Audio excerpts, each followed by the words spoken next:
ভেৰুৱা কামাখ্যাথান হৰিমন্দিৰৰ কাতিমহীয়া গোসাই কাজত দৰ্শকক মহাচন্ন কৰিলে নাগাৰা নামৰ শিল্পীদ্বয় মৰমী আৰু স্মিতাই। পশ্চিম দৰঙৰ ভেৰুৱা কামাখ্যাথান হৰিমন্দিৰ বাৰ্ষিক কাতিমহীয়া গোসাই কাজখনি শনিবাৰৰ পৰা তিনিদিনীয়া মাংগলিক কাৰ্যসূচীৰে অনুষ্ঠিত হৈছে। তদুপলক্ষে সোমবাৰে পুৱা পৰিৱেশ নিকাকৰণ, বন্তি প্ৰজ্বলন, প্ৰভাত ফেৰী, ধৰ্মধ্বজা উত্তোলন, গছপুলি ৰোপণ, গণশিল্পী জুবিন গাৰ্গৰ শ্ৰদ্ধাঞ্জলি অনুষ্ঠান আৰু ভাগৱত পাঠৰ পিছতে ধৰ্মালোচনা সভা অনুষ্ঠিত হয়। সন্ধিয়া মন্দিৰ প্ৰতিষ্ঠাৰ 141 বছৰ পূৰ্তি উপলক্ষে 141 গছি বন্তি প্ৰজ্বলন কৰা হয়। অনুষ্ঠানত মুখ্য প্ৰজ্বলক হিচাপে অংশগ্ৰহণ কৰে শিপাচাৰ বিধানসভা সমষ্টিৰ প্ৰাক্তন বিধায়ক বিনন্দ কুমাৰ শইকীয়াই। নিশা নাগাৰা নামৰ শিল্পীদ্বয় মৰমী শইকীয়া আৰু সংগীতবৃন্দ আৰু স্মিতা ৰাজবংশী আৰু সংগীতবৃন্দই নাগাৰা নাম প্ৰদৰ্শন কৰি সহস্ৰাধিক দৰ্শকক আপ্লুত কৰে। সদ্যপ্ৰয়াত বিশিষ্ট নাগাৰা নামৰ শিল্পী ৰামচন্দ্ৰ ভঁৰালীৰ প্ৰতিচ্ছবিত বন্তি প্ৰজ্বলন কৰি উক্ত নাগাৰা নাম উদ্বোধন কৰে যুৱ সমাজকৰ্মী অমিয় কুমাৰ ডেকাই। অনুষ্ঠানত স্থানীয় বিধায়ক ডঃ পৰমানন্দ ৰাজবংশী, যুৱ সমাজকৰ্মী ডঃ বনমালী শৰ্মা, বিজেপিৰ দৰং জিলা সমিতিৰ সভাপতি মুকুন্দ ডেকাই অংশগ্ৰহণ কৰে। News desk AN live. পশ্চিম দৰঙৰ অন্যতম প্ৰসিদ্ধ ধৰ্মানুষ্ঠান ভেৰুৱা কামাখ্যাথান শ্ৰী শ্ৰী হৰি মন্দিৰৰ আজি কাতিমহীয়া অনুষ্ঠান আৰম্ভ হৈছে।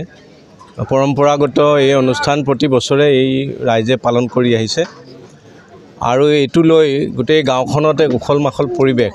তো সঁচাকৈয়ে ভাবিবলগীয়া যে কাতি মাহৰ যি ভাগৱত পাঠ অনুষ্ঠান হয় আৰু তাৰ লগত যি নাগাৰা নামৰ অনুষ্ঠান হয়, এই অনুষ্ঠানবিলাকে আমাৰ গ্ৰামাঞ্চলত বিশেষকৈ ৰাইজৰ মাজত মানে এটা বেলেগ ধৰণৰ আলোড়নৰ সৃষ্টি কৰি আহিছে।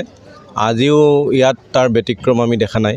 খুব সুন্দৰ এক পৰিৱেশ, অতি আধ্যাত্মিক পৰিৱেশ। ইয়াত এতিয়া বন্তি প্ৰজ্বলন কৰা হ'ল।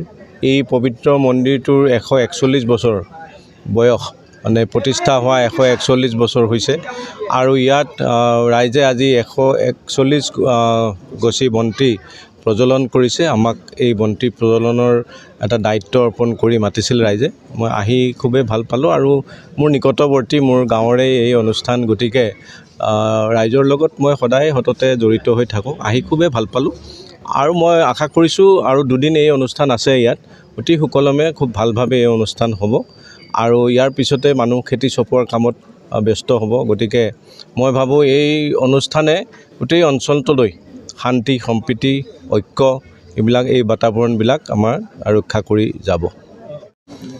প্ৰতিষ্ঠা আমাৰ কামাখ্যাথান হৰি মন্দিৰটো আমি ক'ব নোৱাৰাৰ দিনৰ পৰা এই কাতিমহীয়া অনুষ্ঠান চলি থাকে। ই এটা অনুষ্ঠানটো আধ্যাত্মিক এটা হেৰি আছে, ইয়াৰ ইমানকৈ শক্তি আছে। বহুত মানুহে হেৰুৱা বস্তু ইয়াত যদি শৰাই আগবঢ়ায় ঠগি এৰি দিয়ে, তেতিয়াহ'লে তেওঁলোকে সেই হেৰুৱা বস্তু পুনৰ পায়।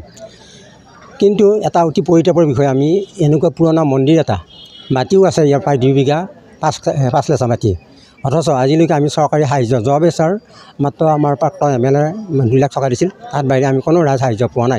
বিভিন্ন ধৰণৰ আমি ইয়াত অনুষ্ঠান কৰোঁ, যেনে জেঠ মাহত আমি এখন অনুষ্ঠান কৰোঁ, এই জেঠ মাহত জেঠমহীয়া কাজ বুলি কয়। সেই অনুষ্ঠানত আমি যথেষ্ট ভক্তসকল ৰাইজে ইয়াত অনুষ্ঠিত হয়, সময়গত হয় আৰু তাত বিভিন্ন ব্যক্তি আমাৰ দান বৰঙণি আগবঢ়ায়। সেই দান বৰঙণিৰে আমি সেই অনুষ্ঠানবিলাক কৰোঁ। আজি ৰাতিপুৱা যে প্ৰভাত ফেৰী অনুষ্ঠান এটা হৈছে, তাৰ আগতে আমি হেৰি কৰিছোঁ, চাফাই অভিযান এটা হৈছে। তাৰপিছত ভাগৱত প্ৰচেচনৰ পৰহি হ'ব। আজি আমি পতাকা উত্তোলন কাৰ্যসূচী হৈ গ'ল। তাৰপিছত জুবিন গাৰ্গৰ, আমাৰ হিয়াৰ আমঠু জুবিন গাৰ্গ, তেখেতৰ স্মৃতি চাৰণ সভা এখন হৈ গ'ল।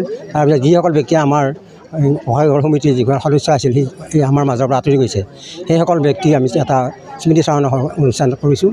তাত বাহিৰে আমি অন্য কেইবাটাও কাৰ্যসূচী, ধৰ্মালোচনা সভাখনত, বিশেষকৈ ধৰ্মালোচনা সভাখনত আমাৰ প্ৰাক্তন ৰাজহ মন্ত্ৰী অসমৰ ডক্টৰ জয়নাথ শৰ্মা ডাঙৰীয়া আহিছে, জিতেন হাজৰিকা আমাৰ প্ৰবক্তা, বুঢ়ীনগৰ কলেজৰ প্ৰবক্তা তেখেত। তাৰপিছত কৌবাটী হায়াৰ ছেকেণ্ডেৰীৰ বিষয় শিক্ষক পুৰুৰাম কলিতা, তেওঁ ভাল ইয়াত বক্তব্য ৰাখি গৈছে। শিপাঝাৰ আঞ্চলিক পঞ্চায়তৰ সভাপতি জয়ন্ত শৰ্মাদেৱো আহিছে, তেখেতক ভাল বক্তব্য প্ৰদান কৰিছে। তাৰপিছত ৰূপালী দেৱী আমাৰ জিলা পৰিষদৰ সদস্য, তেখেতকো আহিছে, আহি ভাল বক্তব্য প্ৰদান কৰি আমাক এটা উৎসাহ দিছে। ৰাইজে তেওঁলোকৰ বক্তব্যত সঁচাকৈ এটা ভাল হেৰি পাইছে, দিশ পাইছে, তেওঁলোকে এনেধৰণৰ বক্তব্য ৰাখিছে। নমস্কাৰ। আমি কামাখ্যাথান হৰি মন্দিৰ ভেৰুৱাই 3দিনীয়া কাৰ্যসূচীৰে কাতিমহীয়া গোসাই কাজখিনি অনুষ্ঠিত কৰিছোঁ। আজি আমাৰ ৰাতিপুৱাৰ পৰা বিভিন্ন কাৰ্যসূচীৰে আমাৰ অনুষ্ঠান চলি আছে। ৰাতিপুৱা ধৰ্মধ্বজা উত্তোলন কৰি মাননীয় শ্ৰদ্ধা শিল্পী অসমীয়া হিয়াৰ আমঠু জুবিন গাৰ্গদেৱক শ্ৰদ্ধাঞ্জলি জনোৱা হৈছে। ইয়াৰ পিছতে আমাৰ সন্ধিয়া আমাৰ মন্দিৰ প্ৰতিষ্ঠাৰ 141 বছৰ পূৰ্তি উপলক্ষে 141 গছি বন্তি প্ৰজ্বলন কৰা হৈছে। ইয়াৰ পিছতে আমাৰ দুযোৰ অসমৰ আগশাৰীৰ নামৰ দল আমন্ত্ৰণ কৰি অনা হৈছে, তেখেতৰ নাম হৈছে মৰমী শইকীয়া চিপাচাৰ আৰু স্মিতা ৰাজবংশী বৰ্ণোদী ছাৰ আৰু বাকী আমাৰ ভাগৱত শোভাযাত্ৰা কিবা কিবি এনেকুৱা বহুত ধৰণৰ কাৰ্যসূচী ইয়াত অনুষ্ঠিত কৰা হ'ব। 3 দিনকৈ অনুষ্ঠিত কৰা হৈছে আৰু আজি প্ৰথম দিন ৰাইজে সুন্দৰভাৱে সহযোগ কৰিছে। আমাৰ দিনত আজি আমাৰ যথেষ্ট কাৰ্যসূচী গৈছে আৰু ধৰ্মালোচনী সভাত বিশেষকৈ যিকেইজন বক্তা আহিছিল তেখেতসকলে খুব সুন্দৰভাৱে বক্তৃতা প্ৰদান কৰিছে আৰু গোটেইখিনি মানুহে আমাক ইমান ধুনীয়াকৈ সহায় কৰিছে আৰু আমি চবতছে ডাঙৰ কথা আমি চৰকাৰী কোনো সা সুবিধা নোহোৱাকৈ এতিয়ালৈ 141 বছৰীয়া মন্দিৰটি আমি ইতিমধ্যে আমি যথেষ্টখিনি কাম কৰিছোঁ আৰু আমি যথেষ্ট ৰাইজৰ সহায় সহযোগত যথেষ্টখিনি কাম কৰিব লগা আছে।